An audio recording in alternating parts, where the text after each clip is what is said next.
अस्सलामुअलैकुम fourth year. हमारा जो आज टॉपिक है वो है क्वांटम नंबर्स। हम देखेंगे क्वांटम नंबर्स क्या होते हैं। क्वेश्चन भी आपका इसी तरह आता है, what are quantum numbers, explain them in detail.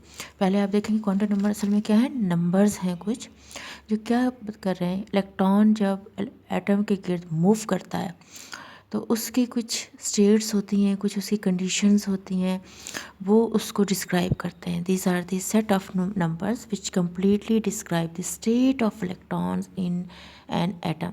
कि एटम जो है के गिर्द इलेक्ट्रॉन किस तरह मूव कर रहा है, किस स्टेट में है वो। These quantum numbers are the numerical values which give the solution of Schrödinger wave equation। Schrödinger wave equation से जो हम solution निकालते हैं उसकी ये हमें कुछ digits देता है, कुछ numbers देता है। क्या है, इसे हमारे पास 4 किस्म के होते हैं। प्रिंसिपल क्वांटम नंबर, ऑर्बिटल या azimuthal quantum number, spin quantum number और मैग्नेटिक क्वांटम नंबर। पहला इसमें है हमारे पास प्रिंसिपल क्वांटम नंबर, जिसको हम एन, स्मॉल एन से रिप्रेजेंट करते हैं। The different energy levels in an atom are represented by principal quantum number n. ये किसको शो कर रहा है, जब एटम के गिर्द ये एटम के गिर्द इलेक्ट्रॉन के कुछ लेवल्स हैं जिनमें इलेक्ट्रॉन मूव कर सकता है। हमने पहले भी देखा था कि इलेक्ट्रॉन की जो मूवमेंट है वो जंपिंग ऑफ फ्रॉग की तरह है, जंप करके एक लेवल से दूसरे लेवल पे, दूसरे से तीसरे पर या दूसरे से चौथे पर जंप करके पहुंचता है जब उसके पास कंसर्न एनर्जी मौजूद होती है। बीच में जो जगह है ये उसके लिए अलाव नहीं है, सिर्फ ये ऑर्बिट उसके लिए अलाव है। इनको हमने कहा ये एनर्जी लेवल्स हैं। ये एनर्जी लेवल्स जो हैं इनको ये प्रिंसिपल क्वांटम नंबर शो करता है। Its allowed value are, n की वैल्यू क्या हो सकती है, 1 2 3 4, यानी ये first energy level, second energy level, third, fourth. Value of n represent the energy levels in which electron can revolve round the nucleus. Nucleus के गिर्द जो रिवॉल्व कर रहा है वो ये उसके नंबर को शो कर रहा है कि कौन से लेवल में। The greater the value of n, the greater will be the distance of electron from nucleus. जितना नंबर बढ़ता जाएगा ये इलेक्ट्रॉन का, ये एनर्जी लेवल 1 है, ये 2, ये 3, ये 4। आप देख सकते हैं कि इसका यहाँ से डिस्टेंस कम है लेकिन सेकंड के साथ ज़्यादा है, इसके साथ और ज़्यादा हो गया और यहाँ 4 तक और ज़्यादा हो गया। तो ये डिस्टेंस बढ़ता जाएगा, अगर एनर्जी आपका प्रिंसिपल नंबर बढ़ता जाएगा उतना ही ज़्यादा एटम से इलेक्ट्रॉन का डिस्टेंस बढ़ता जाएगा। सेकेंड हमारे पास है ऑर्बिटल क्वांटम नंबर, इसको एजीम्यूथल क्वांटम नंबर भी कहते हैं। इसको हम स्मॉल एल से रिप्रेजेंट करते हैं।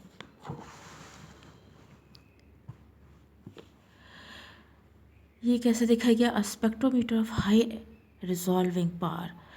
जब हमने इसको देखा हाई रिजॉल्विंग पावर के स्पेक्ट्रोमीटर के में इसको देखा कि each line in hydrogen atom spectrum is further divided into several very fine lines।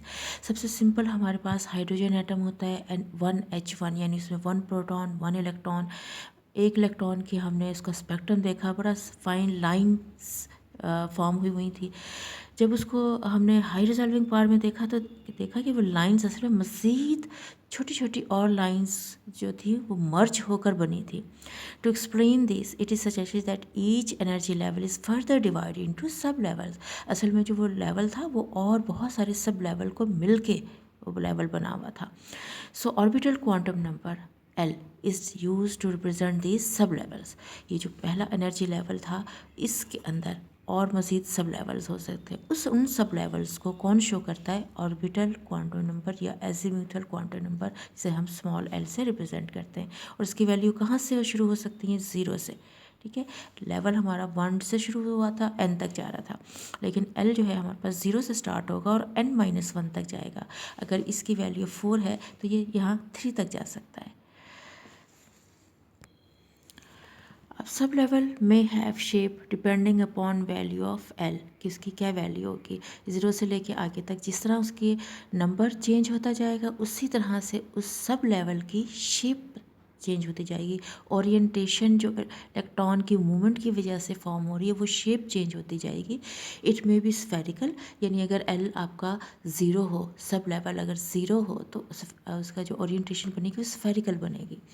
अगर L आपका 1 हो जाए तो उसकी डम्बल शेप बनेगी या और कोई complicated shape depending upon the value of L, कि L की वैल्यू जो आती जाएगी उसी लिहाज से ओरिएंटेशन चेंज होती जाएगी। इसके बाद हमारे पास तीसरा है मैग्नेटिक क्वांटम नंबर। इसको हम M ऑफ L से रिप्रेजेंट करते हैं। बोहर के मॉडल में हमने देखा कि उसमें मेंशन किया गया कि स्ट्रॉन्ग मैग्नेटिक फील्ड स्प्लिट होता है स्पेक्ट्रल लाइंस में। Strong magnetic field spectral lines में स्प्लिट अप होता है। तो इसको शो करने के लिए in order to explain this splitting a third quantum number M of L is introduced. हमने इस को शो करने के लिए तीसरा हमने क्वांटम नंबर इंट्रोड्यूस करवाया जो M ऑफ L से उसे हम रिप्रेजेंट करते हैं। और उसकी वैल्यू कहाँ से कहाँ वेरी करेंगी, उसकी वैल्यू 0 और प्लस माइनस काउंटर क्लॉकवाइज पर हम इसको देखते हैं इसकी ओरिएंटेशन कैसी होगी। तो +(-1) भी हो सकती है, -1 भी, +2 -2 और ये +-1 L से इस तक जा सकती है। यानी L जो हमारे पास आया था सब लेवल, उसकी वैल्यू अगर 1 होगी तो यहाँ हमारे पास उसकी वैल्यू M ऑफ L की 0 भी हो सकती है, +-1 भी हो सकती है। तो ये देखें, it's the value of M of L depend on L 0 होगा तो M ऑफ L 0 हो गया। लेकिन अगर L 1 है तो हमारे पास M ऑफ L की वैल्यू ये 0 होगी या प्लस L होगी या माइनस L होगी। यानी यहाँ 3 सब लेवल्स हो सकते हैं। This shows that for given value of L, the total value of M of L are 2L plus 1। 2L एक प्लस का एक माइनस का और साथ तीसरी हमारे पास जो पहली वाली कंडीशन थी यानी 0। तो इस तरह 3 हमारे पास सबस्टेट आएंगे। The value of M of L represent the total number of different orientation in space for सब लेवल्स। सब लेवल के लिए कितनी डिफरेंट स्पेस आई, एक कंडीशन है वहाँ पर, लेकिन यहाँ पर 3 सबस्टेट्स आ गई। फिर हमारे पास आता है स्पिन क्वांटम नंबर। इसको हम M ऑफ S से रिप्रेजेंट करते हैं। ये कब देखा गया, पहले जब हम एटम का देख रहे थे तो वहाँ हमें बड़ी फाइन किस्म की लाइंस मिल रही थी। लेकिन जब हमने कुछ एल्कली मेटल्स का स्पेक्ट्रा देखा तो वहाँ हमें रिजॉल्विंग पावर स्पेक्ट्रोमीटर के ज़रिए जब हमने उसको देखा तो हमने देखा कि स्पेक्ट्रम जो है वो मज़ीद कुछ और जो है लाइंस थी, और लाइंस भी डबलर थी, डबल लाइंस थी, सिंगल लाइंस नहीं थी। ये पेयर ऑफ लाइंस जो हैं this is called doublet line doublet line structure. It is different from fine structure of hydrogen atom.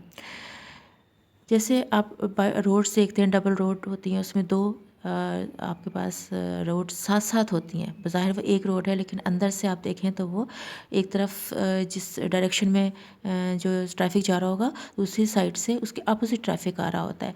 बिल्कुल इस तरह की जो है ये हमारे पास डबलेट लाइन स्ट्रक्चर फॉर्म होता है। To explain this doublet line structure it is suggested that by George Uhlenbeck and Samuel Goudsmit that electron also has spin motion। उन्होंने ये देखा कि इलेक्ट्रॉन की अपनी स्पिन मोमेंट, ऑर्बिटल मोमेंट भी कर रहा है, ट्रांसलेशनल मोमेंट भी है उसके अंदर, और साथ स्पिन मोशन भी है विच मे बी क्लॉकवाइज और एंटी क्लॉकवाइज। एक वक्त में एक होगी, या क्लॉकवाइज होगी या काउंटर क्लॉकवाइज होगी। The value of spin quantum number are, कैसे इसके फिर हो सकते हैं, +½ या -½ एक इलेक्ट्रॉन सीधा भी मूव कर रहा है, रिवॉल्व भी कर रहा है, स्पिन भी उसके अंदर है। स्पिन या तो क्लॉकवाइज हो या एंटी क्लॉकवाइज हो, दोनों उसके साथ सिचुएशन हो सकती हैं। तो इस तरह हमारे पास ये 4 क्वांटम नंबर्स हैं जिनकी डिफरेंट वैल्यूज़ हैं, और ये सारी मिलके एक इलेक्ट्रॉन की डिफरेंट मोशन और डिफरेंट स्टेट्स को शो करता है। अगर आपको इसमें कोई कन्फ्यूजन है या कोई क्वेश्चन हो तो आप व्हाट्सएप ग्रुप में क्वेश्चन कर सकते हैं।